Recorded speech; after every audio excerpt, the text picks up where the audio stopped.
Hello ಎಲ್ರಿಗೂ ನಮಸ್ಕಾರ. ನಾನು ನಿಮ್ಮ ಸೋಲೋ ಟ್ರಾವೆಲರ್ ಶರತ್ ಮಾತಾಡ್ತಾ ಇದ್ದೀನಿ. ವೀಕ್ಷಕರು, ಇವತ್ತು ನಾನು ಡೈಲಿ ವ್ಲಾಗಲ್ಲಿ ಚಂದಗಲಿಂದ ಮೈಸೂರಿಗೆ ಬೈಕಲ್ಲಿ ಹೋಗ್ತಾ ಇದ್ದೀನಿ. ಇಷ್ಟು ದಿನ ಟ್ರೈನಲ್ಲಿ ಹೋಗ್ತಿದ್ದೆ. ಇವತ್ತೇನೋ ಎಮರ್ಜೆನ್ಸಿ ಕೆಲಸ ಅಂತ ಹೇಳಿ ನಾನು ಬೈಕಲ್ಲಿ ಹೋಗ್ತಾ ಇದ್ದೀನಿ. ಇವತ್ತು ನಾನಿರೋಂಥ ಈ ಪ್ಲೇಸ್ ಯಾವುದಪ್ಪ ಅಂದರೆ, ಈ ಕಡೆ ಹೊಸರಕಲ್ಲಳ್ಳಿ ಹೋಗುತ್ತೆ, ಈ ಕಡೆ ನಾರಾಯಣಪುರ. ಈ ಮೂಲಕ ಹೋದರೆ ನೋಡಿ, ಇಲ್ಲಿ ನೋಡ್ತಾ ಇದ್ರಲ್ಲ, ಈ ಸ್ಟ್ರೈಟ್ ಹೋದರೆ ಸಾತಿಗ್ರಾಮ, ಮೂಲೆಪೆಟ್ಲು, ಸಾಗರಕಟ್ಟೆ ಈ ಲೆವೆಲ್ ಹೋಗ್ಬೇಕಾಗುತ್ತೆ. ಹಾಗಾಗಿ ನಾನು ಆ ರೋಡಲ್ಲಿ ಹೋಗ್ತಾ ಇರ್ತೀನಿ. ಏನೇನೆಲ್ಲ ಸಿಗುತ್ತೆ ಅಂತ ತೋರಿಸ್ತೀನಿ ಬನ್ನಿ ಎಲ್ಲ ಕಡೆ.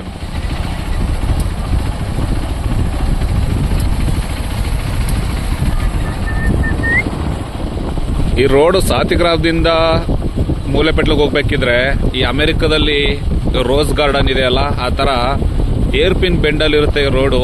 ಈಗ ನೋಡ್ತಾ ಇದ್ದೀರಲ್ಲ ನೋಡಿ, ಈ ಥರ ಇದೆ. ಯಾರೆಲ್ಲ ಬ್ಲಾಗರ್ಸ್ ಇರ್ತೀರಾ ಅಥವಾ ಈ ಕಡೆ ರೋಡಲ್ಲಿ ಜರ್ನಿ ಮಾಡ್ತಾ ಇರ್ತೀರೋ ಅವ್ರಿಗೆ ಈ ರೋಡಂತೂ ಪಕ್ಕ ಗೊತ್ತಿರುತ್ತೆ ಅಂತ ಅನ್ಕೊಂಡಿರ್ತೀನಿ. ನೋಡಿ, ಫುಲ್ಲು ಏರ್ಪಿನ್ ಬೆಂಡಲ್ಲೇ ಇರೋದು ಇದು. ಮಾರಿದ್ರೆ ಗದ್ದೆ ಒಳಗಡೆ ಹೋಗ್ತಾ ಇರೋದೆ, ಬ್ರೇಕ್ ಹಿಡಿಲಿಲ್ಲ ಅಂದರೆ. ಮೊನ್ನೆ ರಾತ್ರಿ ಇಲ್ಲೊಂದು ಇನ್ಸಿಡೆಂಟ್ ನಡೆದಿತ್ತು.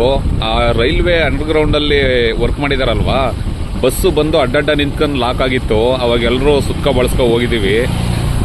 ಮಾಡ್ತಾರೆ, ಸ್ಟ್ರೈಟ್ ರೋಡ್ ಮಾಡೋದಕ್ಕೆ ಏನು ಇವ್ರಿಗೆಲ್ಲ ಗೊತ್ತಿಲ್ಲ. ಫ್ಲೈಓವರ್ ಮಾಡಿ ಸುಮ್ಮನೆ ದುಡ್ಡೆಲ್ಲ ಖರ್ಚು ಮಾಡ್ಕೊಂಡು, ಅದೇ ಎಲ್ಲರೂ ತಿನ್ನೋದಕ್ಕೆ ದಾರಿ ಮಾಡ್ತಾರೆ ಅಷ್ಟೇ. ನೋಡಪ್ಪ, ಈ ಥರ ಮಾಡ್ತಾರಲ್ಲ, ಇದನ್ನೇ ಫ್ಲೈಓವರ್ ಮಾಡಿ ಸ್ಟ್ರೈಟ್ ಕೊಟ್ಟಿದ್ರೆ ಆಗ್ತಿರ್ಲಿಲ್ವಾ? ಎಲ್ಲ ಸ್ಕ್ರ್ಯಾಚ್ ಆಗಿ ಉಜ್ಜೋಗಿತ್ತು ನೆನ್ನೆ ಬಸ್ ಇಲ್ಲಿ. ಏನು ಯಾರು ಗೊತ್ತು ಇದೇ ಬಸ್ ಇದೇ ಸೈಜ್ ಇರುತ್ತೆ ಅಂತ.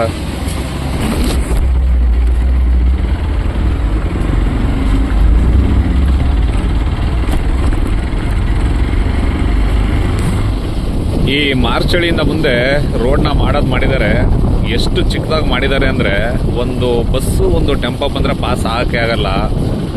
ಇವೆಲ್ಲ ಪ್ಲ್ಯಾನ್ ಮಾಡಿ ರೋಡ್ ಮಾಡಿದರೆ ಈ ಥರ ಆಗಲ್ಲ. ನಮ್ಮ ಕರ್ನಾಟಕದಲ್ಲಿ ಎಷ್ಟೋ ಪ್ಲ್ಯಾನ್ ಮಾಡಿದೆ ರೋಡೆಲ್ಲ ಮಾಡಿ ಎಲ್ಲ ಕಿತ್ತೆಸ್ತು ಪುನಃ ಮಾಡ್ತಾರಲ್ಲ, ಇಲ್ಲೇ ದುಡ್ಡು ಫಾಲ್ ಆಗಿ ಹೋಗ್ತಾ ಇರೋದು. ಏನೂ ಮಾಡೋಕ್ಕಾಗಲ್ಲ, ಎಲ್ಲ ಅವ್ರವ್ರು ಕಲ್ತಿರೋ ಬುದ್ಧಿಗಳು ಆ ಥರ ಇದೆ.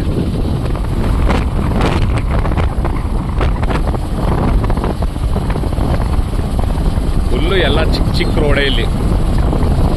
ಆಮೇಲೆ ಏನು ಗೊತ್ತಾ, ಈ ಡೋರ್ನಳ್ಳಿಲಿ ಸ್ಕೂಲ್ ಇದೆ, ಆ ಕ್ರಾಸ್ ಇದೆ, ಅಲ್ಲಿ ಹಂಸಿಲ್ಲ. ಆದರೆ ಇವಾಗ ಒಡ್ರಳ್ಳಿಯಿಂದ ಮೂಳೆಪೆಟ್ಲಿಗೆ ಹೋಗಿ ಅಲ್ಲಿಂದ ಪಾಸ್ ಆಗೋಷ್ಟರಲ್ಲಿ ಎಷ್ಟು ಹಂಸು ಸಿಗುತ್ತೆ ಅಂತ ನಿಮಗೆ ತೋರಿಸ್ತೀನಿ ಬನ್ನಿ. ಏನಕ್ಕೆ ಅಧಿಕಾರಿಗಳು ಈ ಥರ ಮಾಡ್ತಾರೋ, ಜನ ಯಾಕೆ ಹಿಂಗೆ ಕಲ್ತವ್ರೋ ದೇವ್ರೊಬ್ಬಂಗೆ ಗೊತ್ತು.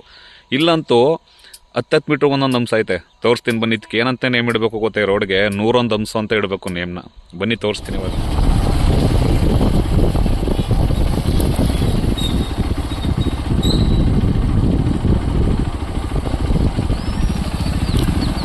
ನೋಡಿದ್ರಲ್ವ ಇಲ್ಲಿಂದ ಇಲ್ಲಿಗೆ ಎಷ್ಟು ಹಂಸ ಸಿಕ್ತು ಅಂತ. ಇನ್ನು ಮುಂದೆ ತೋರಿಸ್ತೀನಿ ಬನ್ನಿ. ಹಾಗೇನೆ ಮೂಲೆಪೆಟ್ಲು ಈಗ ಇಲ್ಲಿ ಒಂದು ಹಂಸ ಆಯಿತು, ಅಲ್ಲಿ ಆಲ್ರೆಡಿ ಎರಡನೇದಿತ್ತು, ಅದನ್ನು ಸ್ವಲ್ಪ ತೆಗ್ದಿದ್ದಾರೆ.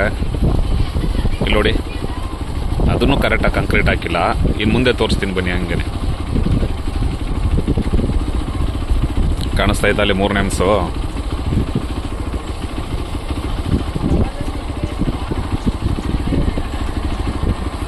ನೋಡಿ, ಇಲ್ಲಿ ಯಾವ ಸ್ಕೂಲ್ ಇದೆ ಅಂತ ಹಂಸಾಕಿದ್ದಾರೆ. ಇಲ್ಲಿ ಅಲ್ಲಿ ಬಸ್ ಸ್ಟಾಪ್ ಹತ್ರನೇ ಹಂಸಾಕಿಲ್ಲ. ಅಲ್ಲಿ ನಿಂತ್ಕೊಳ್ಳೋಂಥ, ಅಲ್ಲಿ ರೋಡು ಡಿವೈಡ್ ಆಗುತ್ತೆ, ಅಲ್ಲೇ ಹಂಸಿಲ್ಲ. ಇಲ್ಲಿ ನೋಡಿ, ಇಲ್ಲೊಂದು ಹಂಸು. ಏನು ದಿನನಿತ್ಯ ಜನ ಓಡಾಡೋರು, ಅದೇನೋ ಅವ್ರಿಗೆ ಬೇಜಾರು ಅನಿಸ್ತಾ ಅಲ್ವೋ, ಅದೇನೋ ದೇವರೊಬ್ಬಂಗೆ ಗೊತ್ತು. ನೋಡಿ, ಇಲ್ಲೊಂದು ಹಂಸು.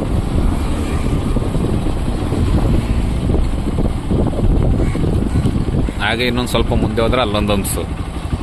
ಇಲ್ಲಿ ನೋಡಿ, ಇಲ್ಲೊಂದು ಹಂಸು ಹೋಯ್ತು. ಈಗ ಇಲ್ಲೂ ಹಂಸಾಕಕ್ಕೆ ಮಾಡಿದ್ರು. ಇದೇನು ಬಿಸ್ನೆಸ್ಗೋಸ್ಕರ ಹಾಕತ್ತವ್ರ ಏನು ಅನ್ನೋದೇ ಅರ್ಥ ಆಯ್ತಲ್ಲ. ಏನಪ್ಪ ಜನಗಳು, ಒಂದು ಅರ್ಥ ಆಗಲ್ಲ ಮಾತ್ರ ನಿಜವಾಗ್ಲು. ಆಲ್ರೆಡಿ ಸಾಗರಕಟ್ಟೆ ಹತ್ರ ಬರ್ತಾ ಇದ್ದೀನಿ. ಯಾಕೆಂದರೆ ಬಿಸಿಲು ಬೆಳಗ್ಗೆನೆ ಜಾಸ್ತಿ ಆಗ್ಬಿಟ್ಟೈತೆ. ಇಲ್ಲಿ ಒಂದು ಕ್ರಾಸ್ ಇರೋದ್ರಿಂದ ಸ್ವಲ್ಪ ನಿಧಾನವಾಗಿ ಹೋಗಬೇಕು.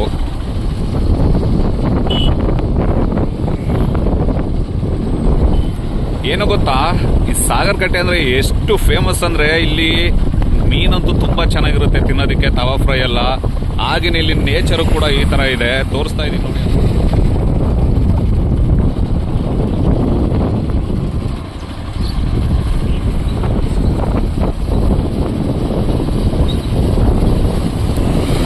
ಸಾಗರಕಟ್ಟೆ ಬ್ರಿಡ್ಜ್ ಇದು,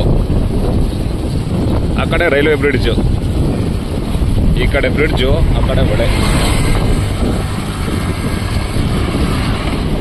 ಸಾಗರ್ ಕಟ್ಟೆಯಲ್ಲಿ ಇಲ್ಲಿರೋದೆಲ್ಲ ಫಿಶ್ ಅಂಗಡಿಗಳೇ. ಇಲ್ಲೆಲ್ಲ ಫುಲ್ಲು ತವಾ ಫ್ರೈ ಅದು ಇದು ಮಾಡ್ತಾ ಇರ್ತಾರೆ. ಇಲ್ಲಿ ಪಕ್ಕದಲ್ಲಿರೋದು ಫಿಶ್ ಬೂತು ನಮ್ಮ ಹುಡುಗಂದು. ಇಲ್ಲಂತ ಒಳ್ಳೆ ಟೇಸ್ಟ್ ಇರುತ್ತೆ. ನೋಡಿದ್ರಲ್ವಾ, ಈಗ ಒಂದು 10 ವರ್ಷದಲ್ಲಿ ಇದ್ದಂಥ ಇಲ್ವಾಲನೇ ಬೇರೆ, ಈಗ ಆಗಿರೋ ಇಲ್ವಾಲನೇ ಬೇರೆ. ಯಾಕೆಂದರೆ ಪಾಪ್ಯುಲೇಷನ್ ಜಾಸ್ತಿ ಆಗ್ತಾ ಹೊಲ ಎಲ್ಲ ಸೈಟ್ ಆಗ್ತಾ ಇದ್ದಾವೆ. ಎಲ್ಲರೂ ಜೀವನ ಮಾಡ್ತಾ ಇದ್ದಾರೆ. ಊಟ್ಕಳಿ ಇಂಡಸ್ಟ್ರಿಯಲ್ ಏರಿಯಾ, ಮೈಸೂರು.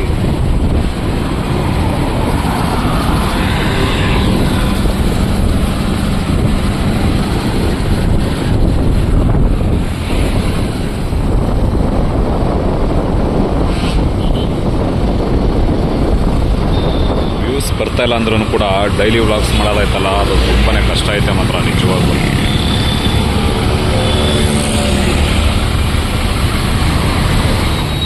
ಅಂತಿಂತೂ ಮೈಸೂರು ತಲುಪಿದೆ. ಲಕ್ಷ್ಮೀಪುರಮಲ್ಲಿದ್ದೀನಿ. First signal.